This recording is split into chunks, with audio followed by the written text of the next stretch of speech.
Njegova fotografija je posebna, ker je zelo živahna, zelo žive so barve, skoraj fluorescentne in vse to nekako izstopa iz slik in še bolj komunicira s tistim, ki se postavi pred fotografijo.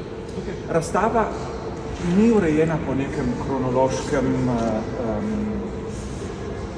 sosledju, torej ni neke rdeče niti, ki bi nas vodila skozi to razstavo. Sam se je odločil, kako razvrstiti teh 93 originalnih fotografij in to je dejansko prva razstava, ki predstavlja celoten njegov opus.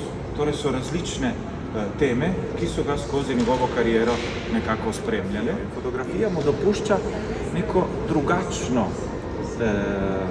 komunikacijo s svetom, ampak njegova fotografija ni naključna.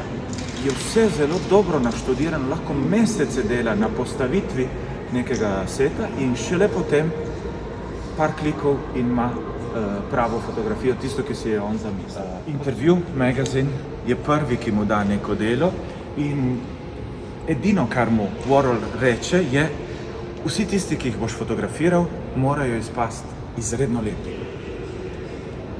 In La Chapelle reče, kako mu zdaj pa jaz to dosegel, ne? Saj ni možno zdaj, da smo vsi perfektni, ne? In zato se on odloči, da vsakemu pusti, da pove svojo zgodbo. La Chapelle ima to zmožnost, da večino njih gole spravi pred objektiv. Ni tako lahko, ne? In on nikoli ne uporablja Photoshopa. To je res zadnja stvar, ki bi on rad uporabljal. Uporablja pa različne tehnike, da pomaga ustvariti neko atmosfero, tako kot si je on želel. Naomi Campbell je tista, o kateri se je največ govorilo, ne? Naomi je sicer gola, ampak ni vulgarnosti v njegovih postavitvah. Tukaj je pa zdaj tista objektivna predstavitev današnje družbe. To naj bi bil svet, tako kot ga bojo, ne vem, čez nekaj tisočletij videli naši nasledniki, tako kot mi se sprašujemo o Aztekih, pa Majih, pa Egipčanih, tako bojo oni se spraševali, zakaj v pragozdu imamo bencinske črpalke. Zdaj to so postavitve, ki jih on mesece in tedne pripravlja v studiu, ampak nikoli ne fotografira v studiu. Narava je studio, kjer on dela, kljub temu pa on ustvarja neke sete. Torej, te črpalke so v miniaturah proizvedene in potem postavljene v naravni ambient. Ne? On je začel v modi, on je začel v reklamah. On je rekel, to je bila neka nuja, ne? Jaz sem imel neke vizije, ampak nisem imel denarja.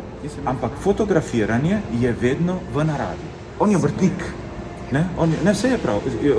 Obrtnik je on fotografije. Ne? Photoshop je zadnja stvar, ki bi on rad uporabil v svoji fotografiji. Svetniški siji so dodani s poslikavo na negativ, ne na fotografijo, na negativ. Torej, neka vizija je že vnaprej.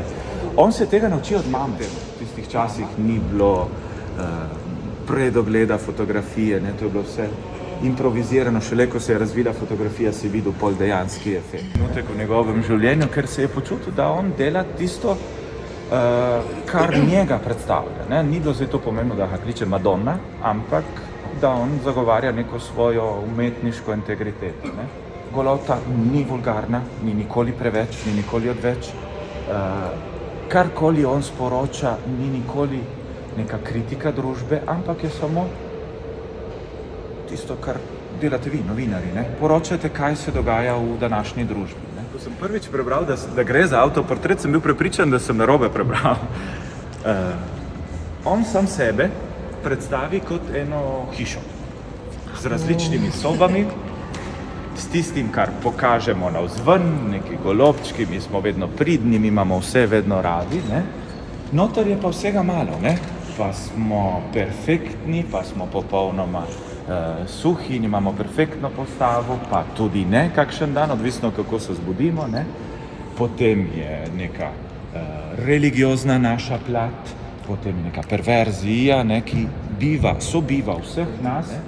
In vedno obstaja neko podstrešje, ne, kamor zaklenemo vse, kar je lepo in nas preveč razburja na pozitiven način, pa na slab način. Ne. In to smo mi, to je vsak izmed nas. Ne.